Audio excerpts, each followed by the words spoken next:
Hi, I'm Maria. I just finished Master of Science in Sustainability Management, and I come from Chile. My name is Dastan. I'm from Kyrgyzstan, and I've just finished my master's degree in electrical engineering. My name is Nabil. I'm originally from Malaysia. I graduated with a Master's of Public Health. I'm Elizabeth. I graduated with my bachelor's degree in business administration, and I am from Uganda. I love studying in the US because you learn not only by studying but also working in. So OPT stands for Optional Practical Training. It's a temporary employment that is related to the field of your major. Students who are eligible for OPT can apply for up to 12 months. My OPT gives me a chance to explore different parts of myself that I have not before. I currently work as an accounts payable specialist, and there's so many skills I've acquired from the job that I'm doing. I'm very grateful for it.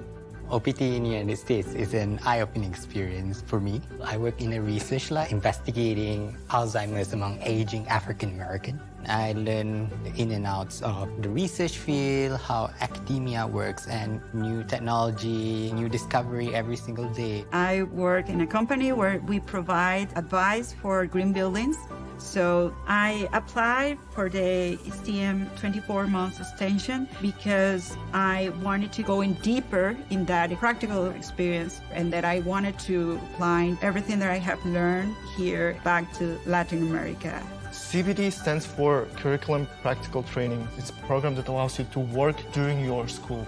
For me, I wanted to be a part of something significant and global. So during my CPT internship, I explore energy market and emerging technologies. And I'm sure that my CPT will help me to be a part of this transition to sustainable future.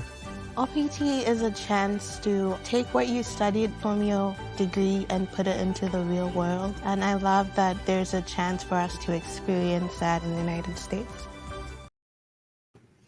Hello, everyone, and welcome to our today's session. I'm very happy that we are here today, and thank you so much for your patience.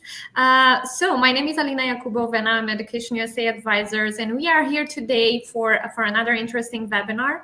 And today we're gonna talk specifically about STEM scholarships, and we have two very nice invitees. We have Erica Liz from Northwest Missouri State University, and we have Stacy from Stony Brook University. So I would let them to introduce themselves and tell us more about their role. And afterwards, we're going to focus on the presentation that these two magnificent ladies prepared for us. So yeah, the floor is yours. Hi, everyone. Welcome. My name is Stacy Aquero. I am the Associate Director of International Undergraduate Admissions at Stony Brook University. Hi, everyone. My name is Erica Lees. I'm the Assistant Director at Northwest Missouri State University in Maryville, Missouri. Awesome. So guys, stay tuned. Prepare your questions, because today we're going to talk about the STEM scholarships, and we are going to go on with the presentation. So as I know, Stacy will be the first one who will start. Go ahead to the first slide, Alina. Sure. Thanks so much, everyone, for joining us. There'll be plenty of time for questions. We wanted to focus a little bit today on not just some of the STEM scholarships, but really a little bit about what is STEM, why STEM, some of the unique factors coming to the U.S. and studying STEM, along with some of the scholarship opportunities that you can get. And of course, many of you know this already because there's an interest, but just always a friendly reminder of what is STEM. It stands for science, technology, engineering, and mathematics. There's also a term called STEAM out there that adds in some of the arts and creativity. So sometimes they are, believe it or not, used interchangeably.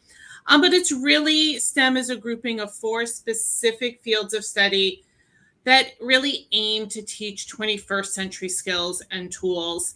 And it tries to differentiate itself a little bit from what's traditionally known as liberal arts, what may have been a more traditional education system years ago, focusing on some more skill-based careers and skill-based subjects than pure knowledge-based. So just a little overview and reminder of STEM, or even just an explanation. Some people hear the word STEM or hear the acronym STEM and know that they want to be in maybe something science and engineering because that's what leads to a good career path. But understanding why you're interested in studying something or what field you're kind of getting into is valuable for you to be able to market yourself and understand what your career path is. So next slide, please. What are some of the benefits of a STEM major? And as I was just sort of explaining, there's a lot of students, especially on the undergraduate side, who hear the word STEM. They've been given a lot of information on you should study STEM, it leads to a good job, but not necessarily the exploration behind it to really give you a sense of what it is and what are some of the benefits. But some of the benefits do include, tends to be many of the majors lead to high demand fields and career fields, which do lead to more career opportunities. They can be very intertwined. Just because you're a math major, a lot of people think, oh, you either have to be a math teacher or a math professor, but there are lots of things that lead to having a major in math and what kind of career fields there are. Some other benefits of STEM is job satisfaction and contributing to society. So many STEM majors are 21st century skills where you are creating, building, innovating, and really contributing to the next phase of society. So whether that's in something in the tech field, whether that's a computer program or a computer language, or even building some kind of website, you are continuing that progress and continuing on with the contribution to society.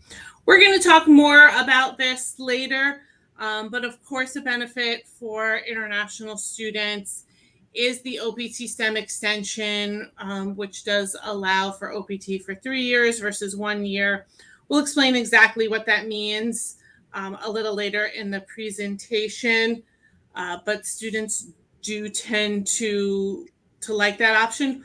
What I always say, and again, we'll talk more about this, is picking a major based on the fact that I get an OPT 3-year visa versus 1 year is not necessarily the reason to pick a major. Picking a major is about your career and about what you enjoy doing and what you're good at doing for the entire rest of your life. Not just because you can stay in the US for 3 years, but we can talk again more about that later.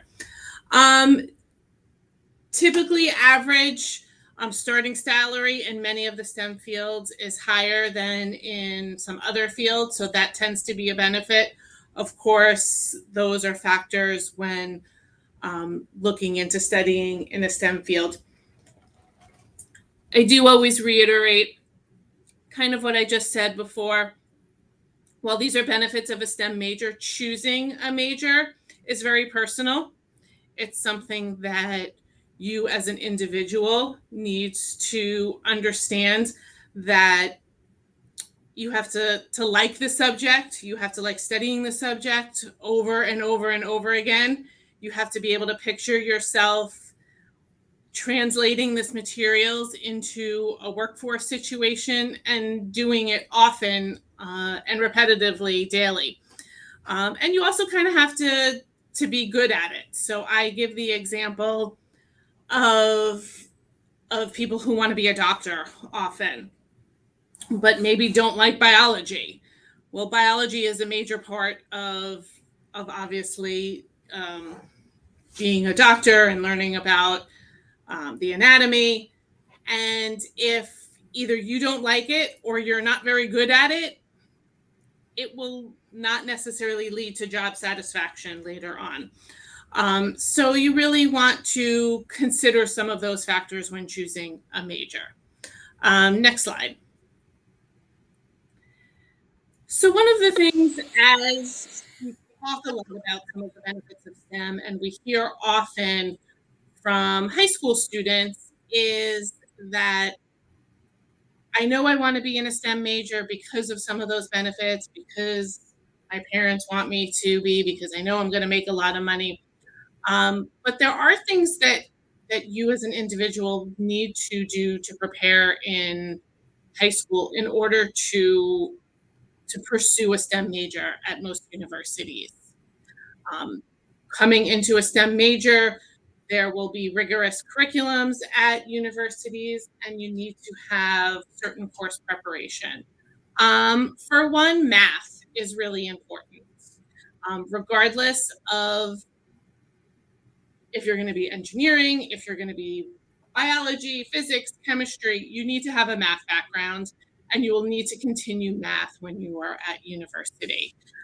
Most schools will have preferable in high school some kind of higher level math, whether it's like a calculus class, A level, higher level IB, all depending on your curriculum. It's not to say my school doesn't offer this and I need to go find this, but you should be taking the highest level math that your high school offers in terms of your curriculum, and you should be taking it every year if available. Again, we know some students are tracked in different ways.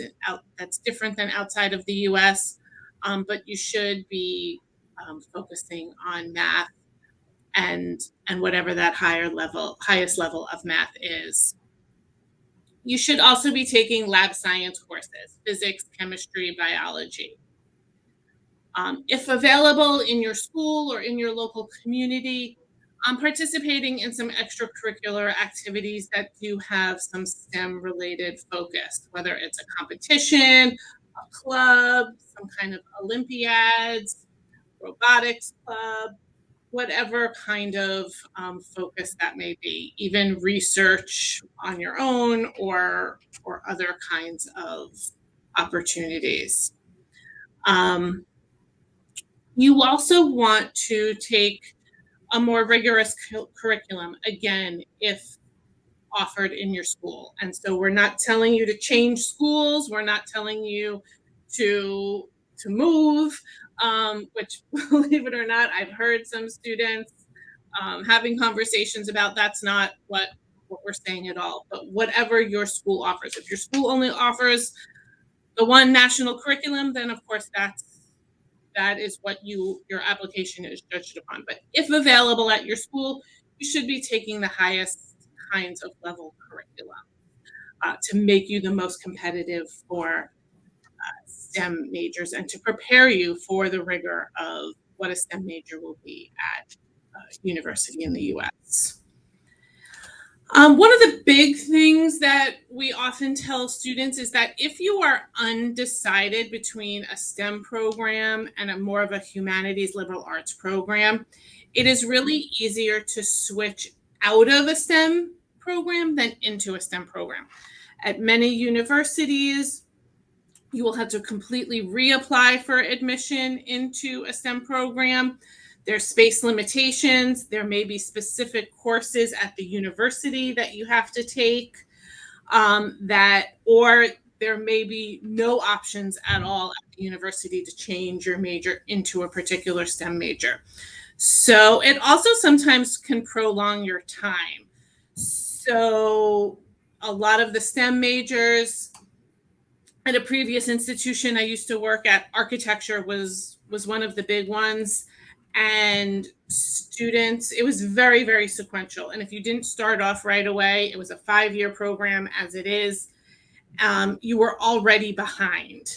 And so every semester built upon each other. So we always encourage students to start off there. And if they didn't like it or or for whatever reason wanted to change their mind, it's easier to change out of.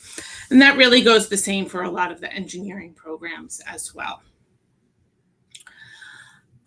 It should be known that sometimes those STEM classes will have larger classes even at smaller schools. I'm going to talk more about Stony Brook, which is a large institution, but I can tell you my daughter is a first-year student at a very small school, which has class sizes in the 20s, yet her calculus class is over 40, so it's really double the average there. There's longer classes and have lab components, which she does have sort of a lab recitation, so an additional hour to that calculus class, where 2 classes are combined for that class. So it tends to have that. So even at smaller schools, if some of those things are of concern to you, those are the types of questions that you want to ask. At a larger school like Stony Brook, those classes could be in the several hundred size. And a STEM major, think about how much technology changes, think about how much medicine changes, think about how so many of the other sciences changes. Your chemical formulas are being rewritten every day. You're making new prescriptions every day, new vaccinations every day. It is constantly changing. So you need to be prepared to be a lifelong learner. I was a history major, and of course, history gets written every day. But if I'm teaching early American history, there's not much that changes except how people view it. But if I am designing a website or designing a program to help me with my, with my bills, with my accounting, those things evolve and get better all the time, day by day. So you continually need to learn how to improve on that technology and on those STEM functions on a daily basis. So you really need to be prepared in a STEM major to continually learn, not necessarily at university, but continually learn through a number of avenues in order to be a STEM major. Next slide, please.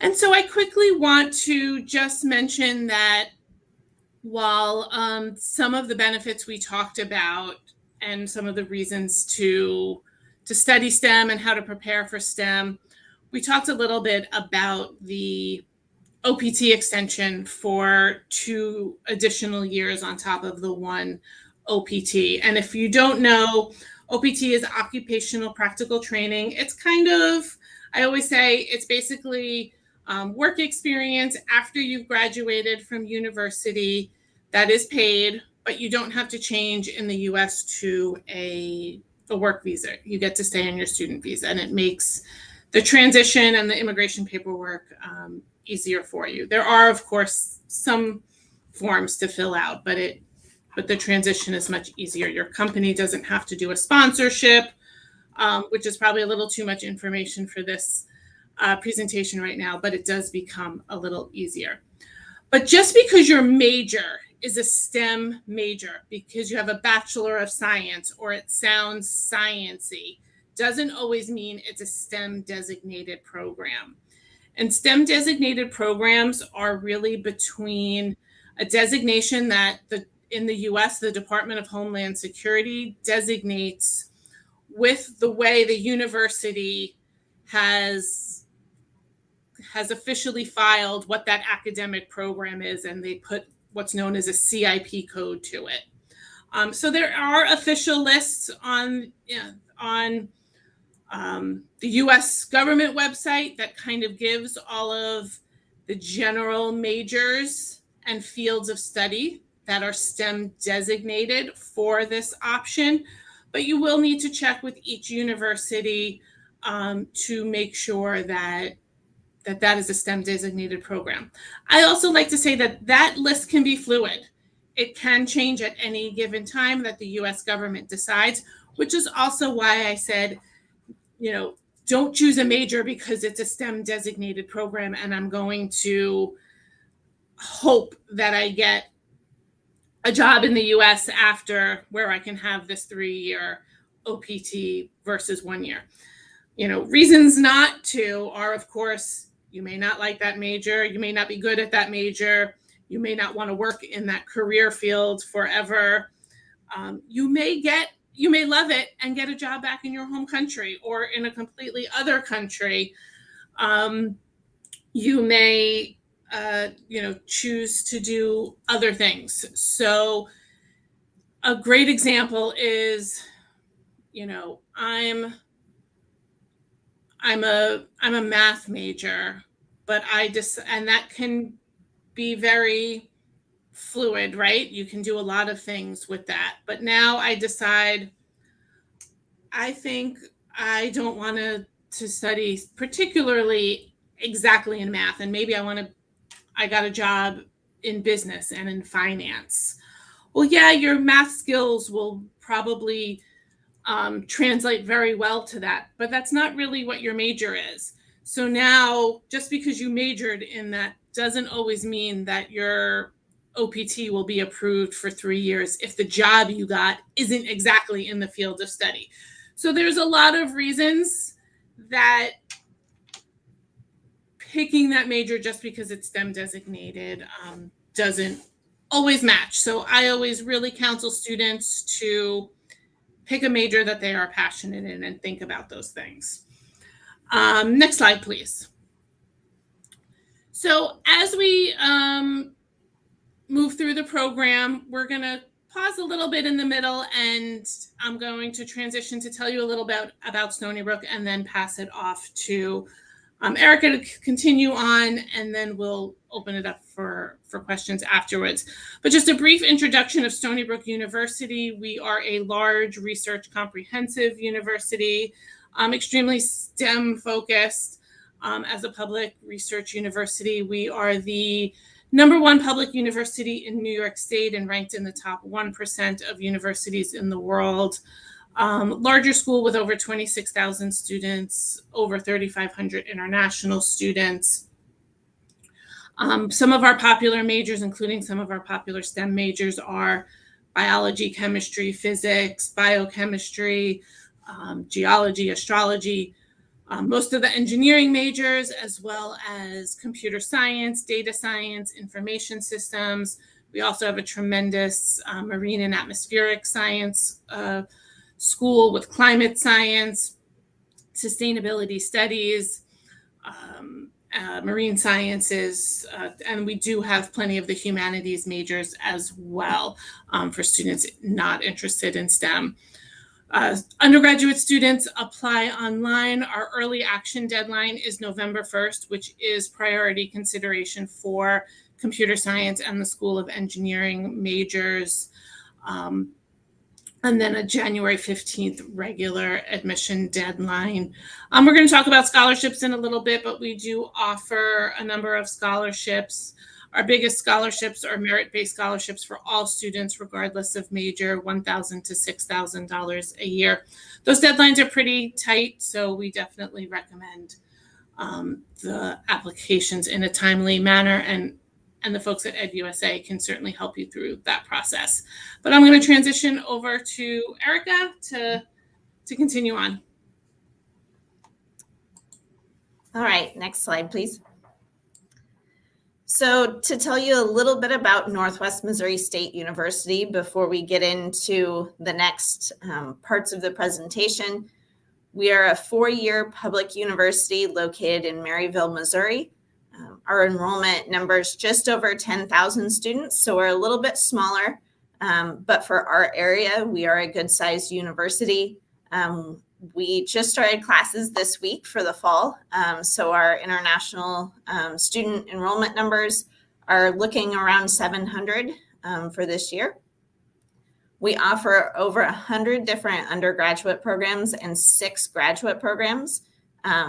Some of our most popular majors include computer science, biology, web design. We also offer cybersecurity. We have a brand new cybersecurity lab, and we received some recent awards for our cybersecurity research.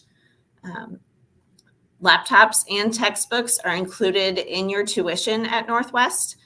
So we are very focused on easy access to everything here on campus. And then we have over 150 different student organizations that you can get involved in, and on-campus student employment opportunities. So that's just a little bit about the university. Next slide, please.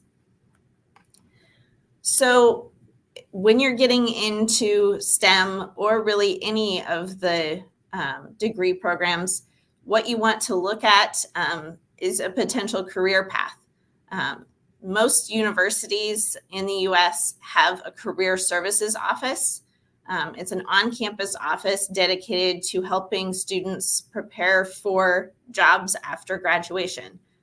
So they will review your resume, your cover letter, help you do like a mock interview session to see what feedback you can get, so you're prepared for that job search.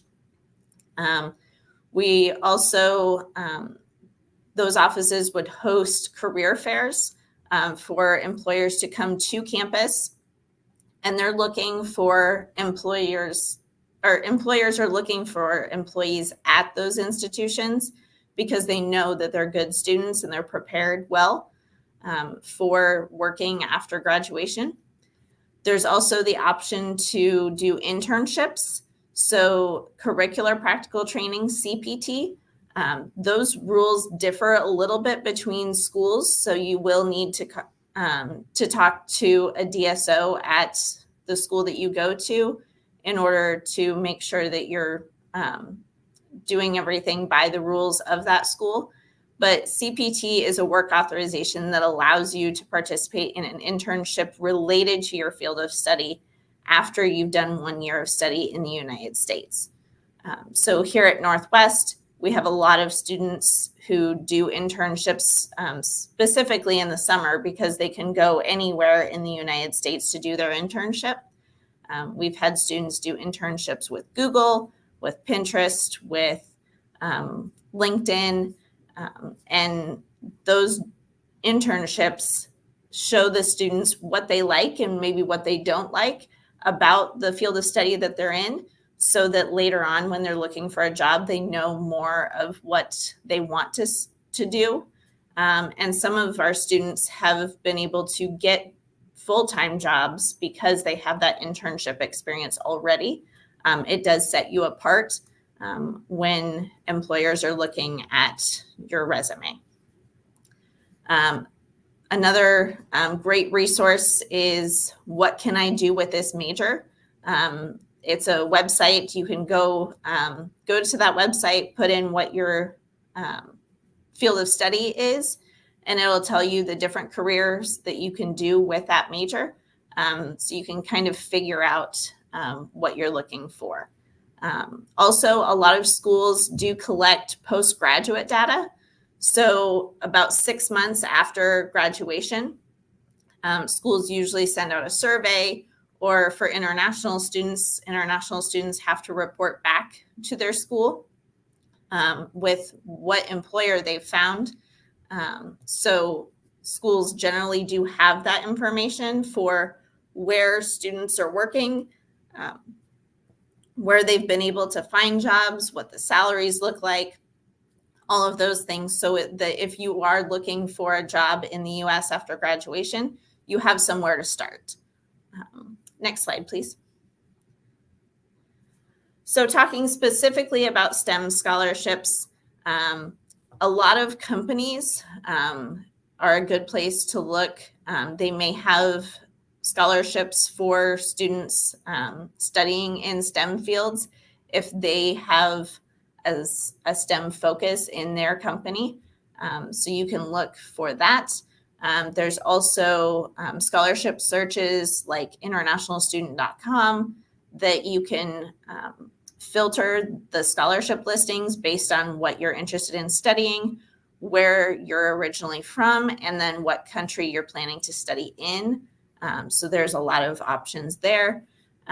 And specifically the scholarships that we offer at Northwest, for our graduate programs, we have one for computer science and information systems students that is given automatically on admission. It's a one-time $500 scholarship that all students in those two programs receive. And it helps with that tuition, but we also do have a flat tuition rate for all of our graduate programs. So it's the same no matter if you're studying from Missouri, from another state in the US, or from another country. So that also helps as well. And then the other scholarship that we offer is more broad, but does apply to our STEM majors as well. It's the Northwest International Achievement Scholarship, and that is for bachelor's degree programs. It's a renewable scholarship valued at $7,832. So that's actually the difference between what an in-state student would pay and what a out-of-state or international student would pay. So instead of paying those higher rates, you would pay an in-state tuition rate because you got that scholarship. And that scholarship is given out to all students that have at least a 2.75 GPA from high school. So that is something to keep in mind.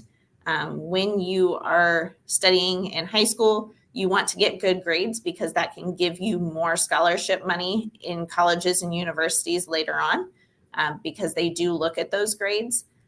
So that is another scholarship option. And then we also do have academic merit scholarships from $1,000 to $6,000, depending on how high your scores are in high school. And then you can get additional money by taking the SAT or ACT test as well.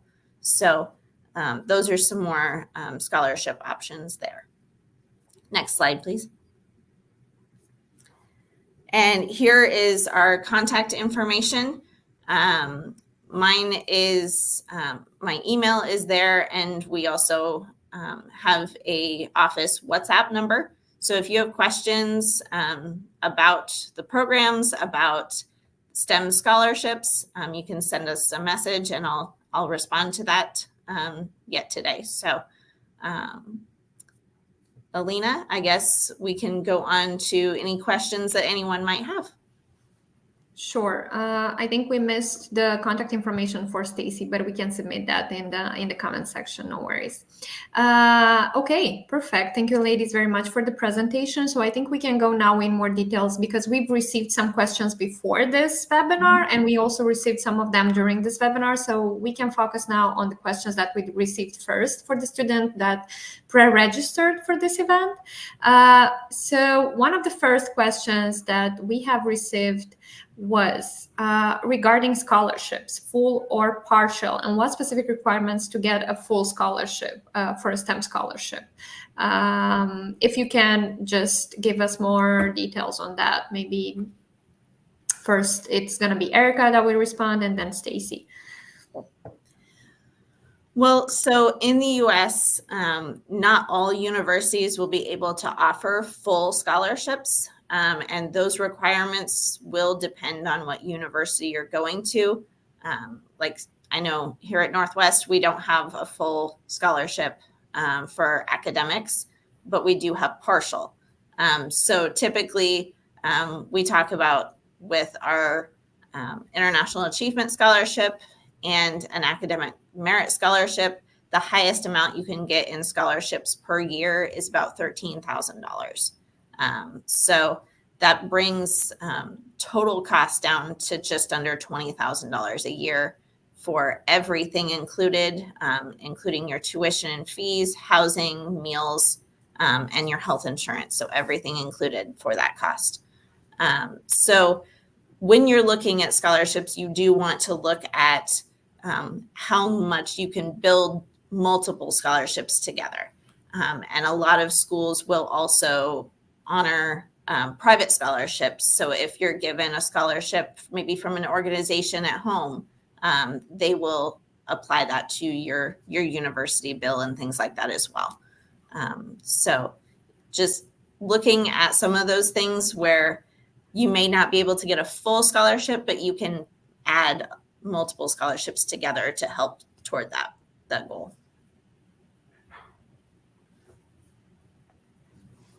Oh, sorry, Stacy. I think you were on mute. Thank you. I will just echo what Erica said.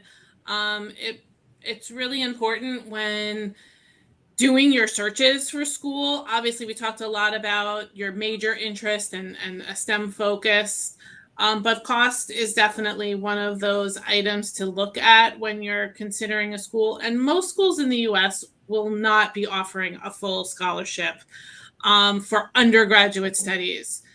Graduate may be a little different with some work experience and things like that, but undergraduate studies, it's even schools that offer full scholarships, they may only offer 1 or 2 a year. So those are questions to really have before you apply to that university. I can't tell you how many times I get an email from an applicant who literally submitted their application the day or 2 before, and then is emailing me, talk to me about how I can get a full scholarship. I can only come if I get a full scholarship. And then I have to say that we don't offer that, and they withdraw their application before it was even reviewed. So at Stony Brook, we do have, our largest is about a half tuition scholarship, and you can, as Erica said, couple that with other scholarships, whether they're from Stony Brook or from outside. So it's really important to look at some outside scholarships, and I'm sure there's definitely, whether it's from EducationUSA or each of our own universities or other universities, there's plenty of stuff on YouTube that kind of talks about financing your education and how to search for scholarships. And it's really something that you'll have to couple with what the scholarship offering at the universities are. Okay, perfect. Then the next question is scholarship for master's degree. I'm not sure if we can talk here only specifically about STEM, but maybe you have some other scholarships that would cover the postgraduate degree. So, Yeah, so I'll just really mention Stony Brook has over 100 master's and PhD level programs. Most of our PhD programs are fully funded.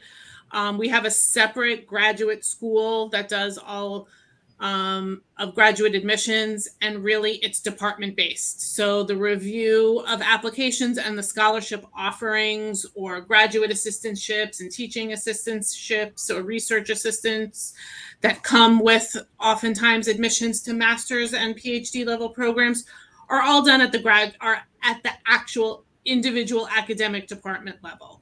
So while you're applying and to the graduate admissions office, each academic department is going to have their own criteria for admission, their own deadlines for admission, and their own scholarships that they offer, or funding really that they offer. So it's not always just scholarships, it's a variety of funding that you have to work as a graduate assistant or a teaching assistant, and you're basically getting doing work for that's equal to tuition. Yeah, I would say it's similar here, except that ours is a little bit more centralized. So like I said earlier, we have that flat tuition rate for master's degrees. We have the computer science and information systems one-time $500 scholarship. And then we do have the graduate assistant program here at Northwest, where students, you do get paid for the hours you're working, but then you also get a stipend as well. So that really does cover a lot of the cost of attending for a master's degree. And a lot of our students do take advantage of those programs. Okay, perfect. The next question would be, are there similar types of funding for school students? If it's possible for a school student to get such funding, and if it's possible, how? I'm also interested in any summer programs for your school. So I think you've already responded to a part of this question, but maybe if you can develop on summer programs, if you have such. So for Northwest, right now we don't have any summer programs because we're doing some construction work during the summer for the next couple of years. But any summer programs that are offered by schools in the U.S. Typically do have some sort of funding. It may not be full, but there usually is some sort of funding for those summer programs available. So at Stony Brook, we do have a number of programs that are for high school students. They're not necessarily specific to international students, but there are a number of programs that could be STEM focused, that can be subject-based focused.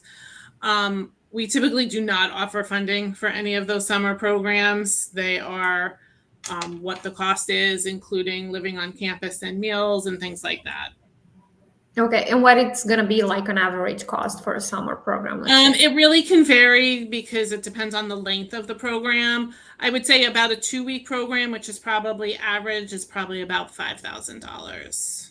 Okay, great. So the students would have a perception of how much would that be. Okay, great. The next question, what is the importance of GPA, SAT scores compared to motivation and ESA?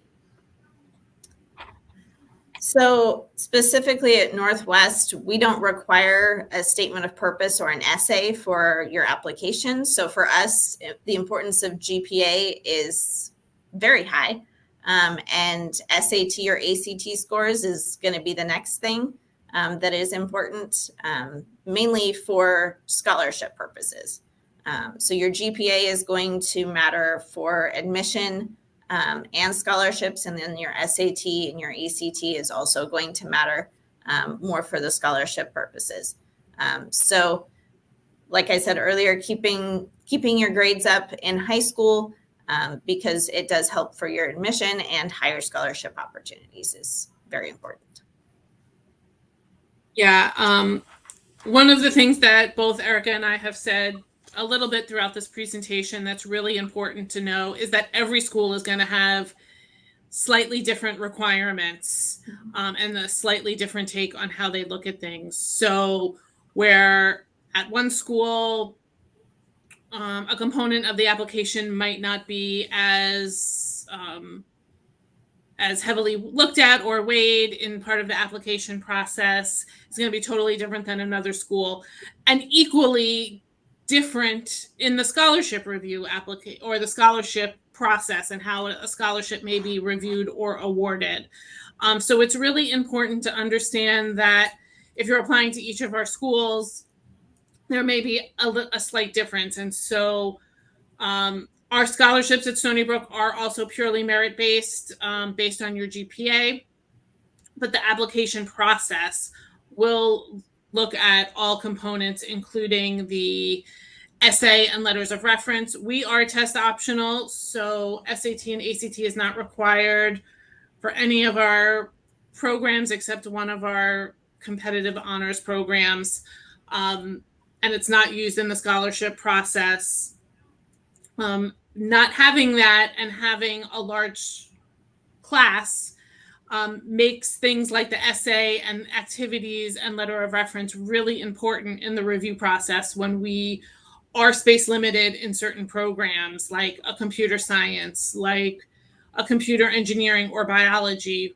We have to go beyond the academics because everyone who's academically qualified cannot be admitted to the university. We just don't have that kind of space. This past year, we received over 55,000 applications. Obviously, the majority of them are very STEM focused, so we have to look at some of those other items. But for scholarship purposes only, it is academic based, and the higher your GPA, you tend to be on the higher end of the scholarship. Okay, great. Then the other question that we've got during this webinar is from Orush. Hi, can I apply for STEM when I am studying business? I think that's a great question. Yeah, there are a lot of schools that are moving to a STEM Masters of Business Administration degree. I know that's something that's being talked about here at Northwest is kind of moving toward that. So that is something that's happening at a lot of schools in the U.S.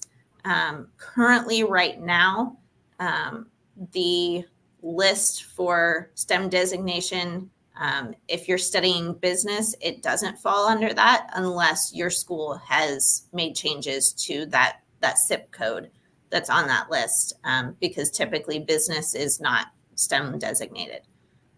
So it is going to depend on the school, but a lot of schools are moving to that, to where that's going to be an option. Right, and that goes back to my previous slide, whereas not every, just because it either sounds STEM or because it's at one school, it's considered a STEM designated program. It's really about what, the university has also done in terms of what the curriculum entails and how it is officially registered with the U.S. Department of Education. So it has to have certain criteria in the actual curriculum, not just because it's a Bachelor of Science or a Master's of Science in something. But there are many schools that do have the MBA. Stony Brook does not, but we do have a couple of other business programs that are STEM designated in the master's level. Again, you'd probably want to speak to our graduate program, but I think that there's like a some kind of data analytics and a finance option that has a STEM designation for the master's. Okay, thank you. What if already finished high school? Is there any other way to prepare for a STEM major? Who wants to go first for that? I'm sorry, can you repeat that? What if already finished high school? Is there any other way to prepare for a STEM major? So I think that probably both of our universities, as well as many other universities, of course, accept students who have already completed high school if they haven't attended university yet, and maybe they don't feel they have some of the math and or science courses. I would say you can definitely apply to schools in the US. It will vary on what schools have certain requirements and how strict they are, and depending on what you want to study. So I'll give an example of Stony Brook. Our computer science major, probably our most competitive major. You have to have calculus, you have to have physics. If you didn't have that in high school, we may offer you admission to the university, but not in a STEM related area. Yet, if you wanted something like biology but didn't have calculus, we may be more acceptable of that.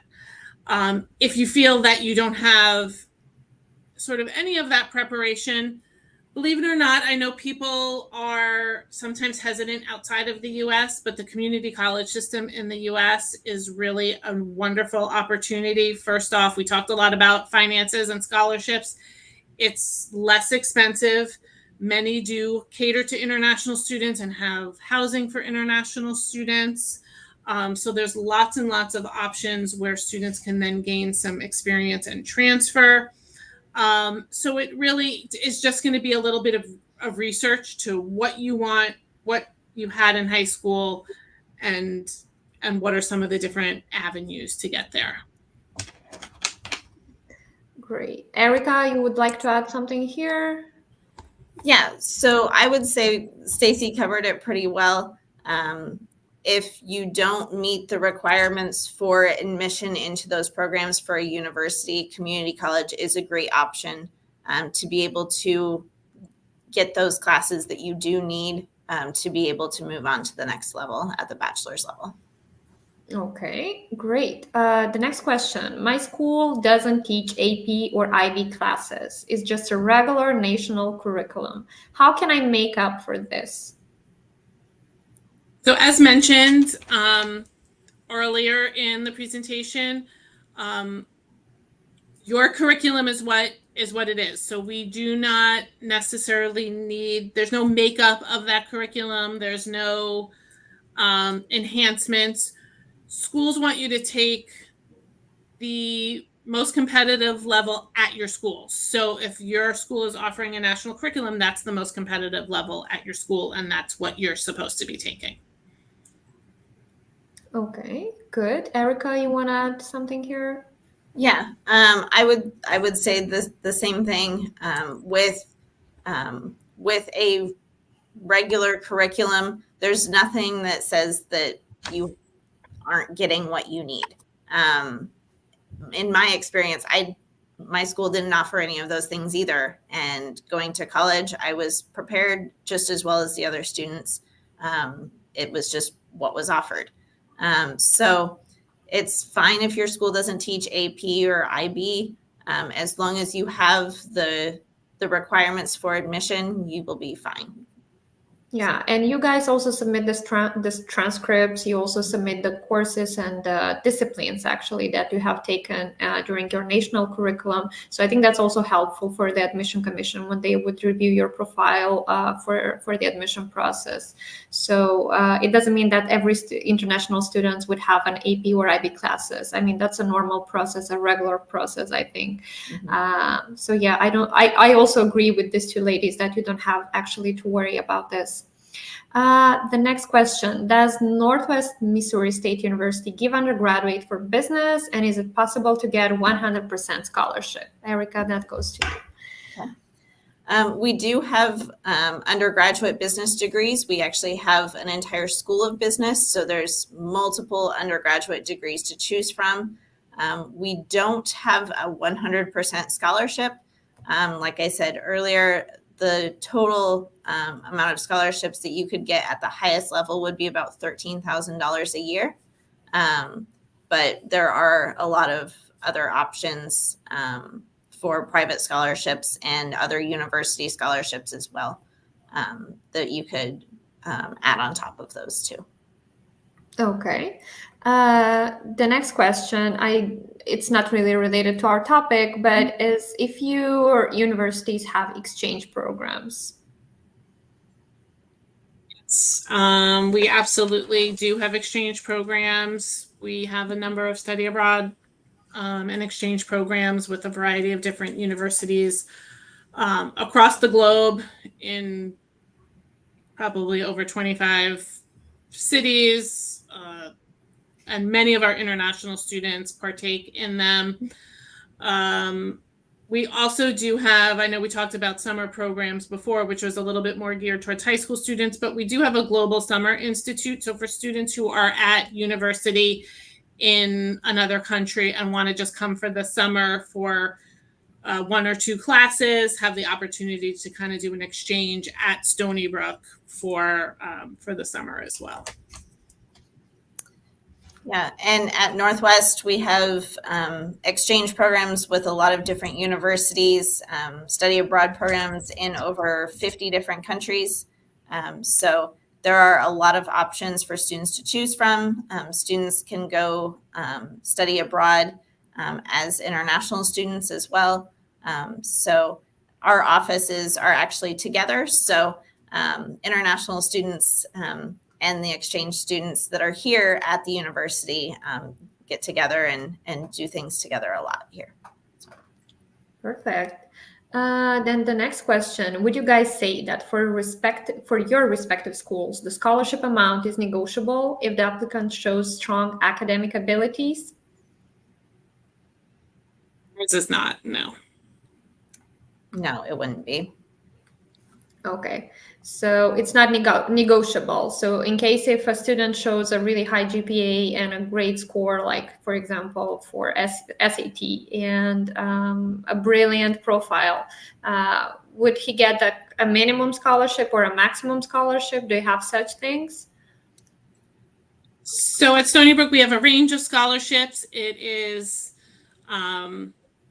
merit-based, based only on GPA. So because we are test optional, meaning that we don't require SAT or ACT, we don't even consider it in the scholarship process. So a lot of students think, well, if I just get a higher score on my SAT, maybe I'll get more money. That's not the case at Stony Brook, but maybe at other institutions that require it. We don't have specific GPAs for specific scholarships. It can vary each year from year to year once we do a review of the incoming class, where we're seeing where our applicants are. So typically those with the highest of GPAs, close to perfect scores, will receive closer to the max scholarship. But it can have, other factors that go into it. Perfect. Yeah. And at Northwest, for our academic merit scholarships, there's actually a chart that looks at your GPA, looks at your SAT or ACT score. There's also a part that if you don't have an SAT or ACT, you still get scholarship money for that as well. So wherever you fall on that chart is going to be where the amount of scholarship money that we can give you. Okay, perfect. Then the last question that we have is, I have 90 score from DET. Can I get full scholarship?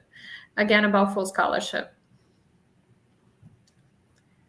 Yeah, so I think it's really important to understand, as we both mentioned before, that full scholarships are very rare in the US, especially at the undergraduate level, even a lot of times at the master's level. PhD is slightly different.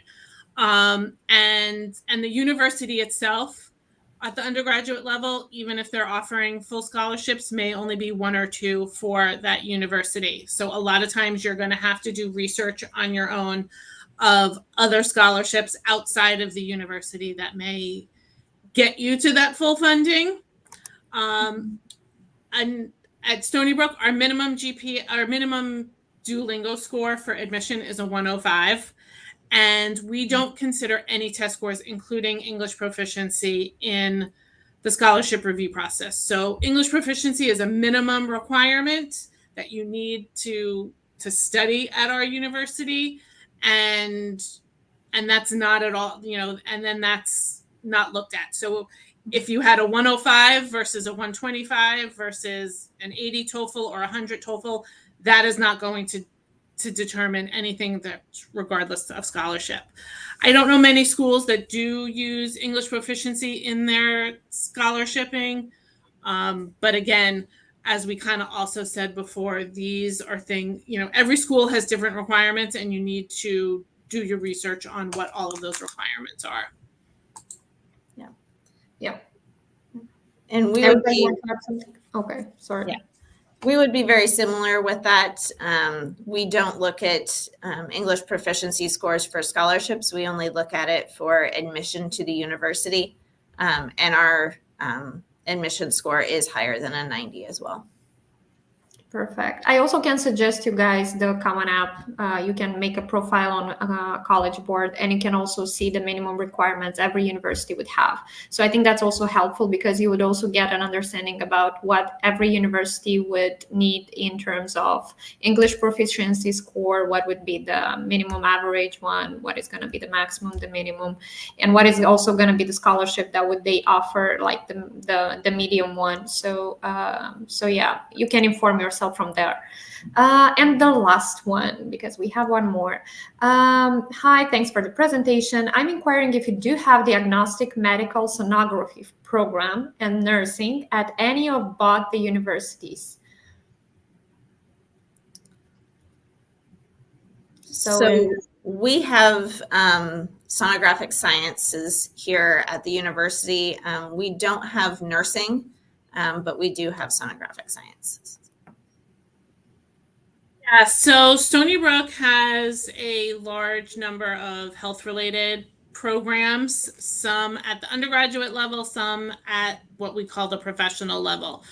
So we have a university hospital right on campus, along with a medical school and a dental school, which are at the graduate level program. And then a number of health-related programs, including nursing. We don't have a medical sonographer program, but we have similar, like radiation technology. We do also have things like respiratory care therapy, medical dosimetry,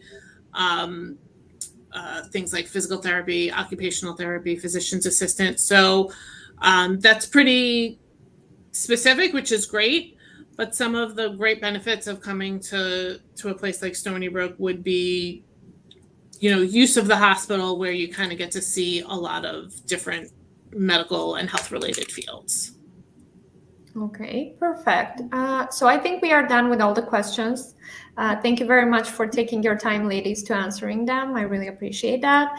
And thank you to our audience for being today with us. I think it was a great presentation. Oh, thank you, Erica, for submitting your contact information. We'll do that shortly for Stacy also, so you will guys be able to email or to write a message to both institutions. In case if you guys have questions after rewatching this video, you can also submit your questions. We will answer them afterwards. You can also use our website. We do have an email address there where we can redirect you to a specific institution or to your Education USA Center, because you should be able to reach your Education USA advisor in the country that you are coming from. So that's also very helpful with your preparation process. Thank you once again for watching us today. We really hope that all the information was useful, and we really hope that you would be able afterwards to reach this lovely ladies afterwards. And thank you both for participating, Erica and Stacy. We really appreciate your time. We know that you are very busy now welcoming students on campus. So we wish you good luck, a lot of patience, and a lot of hardworking students and dedicated students. We hope to organize more webinars in the future. So if you guys have also some ideas of some topics that interest you or about some specific majors, programs, let us know. We will definitely consider this. And for today, we're wrapping up. Thank you once again for watching us. Stay tuned for our webinar on Friday, and stay tuned for our webinar for September. Thank you once again.